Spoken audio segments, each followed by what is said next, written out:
আরজি করের ঘটনা নিয়ে সারা বিশ্ব তোলপাড়। রাজপথে নেমেছিলেন প্রথমে চিকিৎসক সংগঠনের সদস্যরা, তারপরেই সেই প্রতিবাদের আওয়াজ সাধারণ মানুষের মধ্যেও ছড়িয়ে পড়ে, যা আজ দাবানলের সৃষ্টি করেছে। তাতে অনেকটাই আতঙ্কিত বর্তমান রাজ্য সরকার। তার রেশ কাটেনি বাঁকুড়া জেলাতেও। বাঁকুড়ার রাজপথেও নেমেছেন চিকিৎসক সংগঠন থেকে সাধারণ মানুষ সকলেই। আজ বাঁকুড়া জেলা কংগ্রেসের পক্ষ থেকে সেই আরজি করের ঘটনাকে কেন্দ্র করেই এক প্রতিবাদ সভার আয়োজন করা হয়েছিল। আর সেখান থেকেই বাঁকুড়া জেলা কংগ্রেসের তুর্কি নেতা অভিষেক বিশ্বাস রাজ্য সরকারকেই কাঠগড়ায় দাঁড় করালেন। তিনি বললেন, রাজ্য সরকার এই ঘটনাকে ধামাচাপা দেওয়ার চেষ্টা করছেন এবং তার সঙ্গেই তিনি আরও আগের ঘটে যাওয়া রাজ্যের যে সকল ঘটনা রয়েছে তাও তুলে ধরেছেন আজকের এই সভা থেকে, যা থেকে অনেকেই আতঙ্কিত।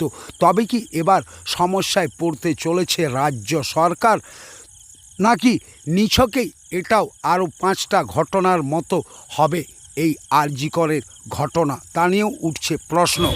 বাঁকুড়া শহরে মায়েদের বোনেদের সামনে রেখে বাঁকুড়া শহরের এই মাচানতলা থেকে শুরু করে কলেজ মোড় থেকে শুরু করে বাঁকুড়া শহরের এসপি অফিসের সামনে হয়ে ট্যাক্সি স্ট্যান্ড পর্যন্ত যেভাবে রাস্তা দখলের অভিযানে নেমেছিলেন, তার জন্য বাঁকুড়ার প্রত্যেকটি নাগরিক বৃন্দকে জানাই অনেক অনেক অভিনন্দন এবং শুভেচ্ছা।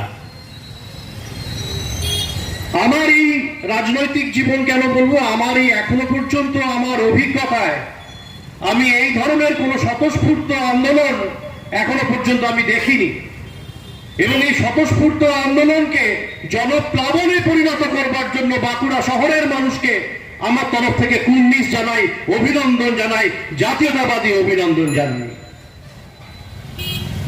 কি ঘটনা ঘটেছে?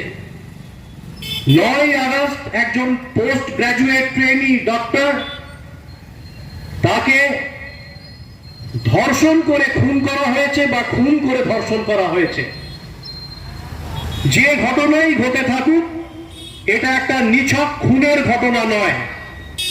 এই ঘটনা একটি পরিকল্পিত খুনের ঘটনা, এবং এই পরিকল্পিত খুনের ঘটনার প্রতিবাদে সারা পশ্চিমবঙ্গ জুড়ে যে ধিকি ধিকি আগুন প্রথমে ডাক্তার স্টুডেন্টদের মধ্যে ছড়িয়ে পড়েছিল, তা আস্তে আস্তে জনপ্লাবনের চেহারা নেয়, পশ্চিমবঙ্গ থেকে সারা দেশে ছড়িয়ে পড়েছে, এবং আজ আমরা দেখতে পাচ্ছি এই আন্দোলনের আগুন আমাদের আশেপাশের দেশগুলোতেও ছড়িয়ে পড়েছে।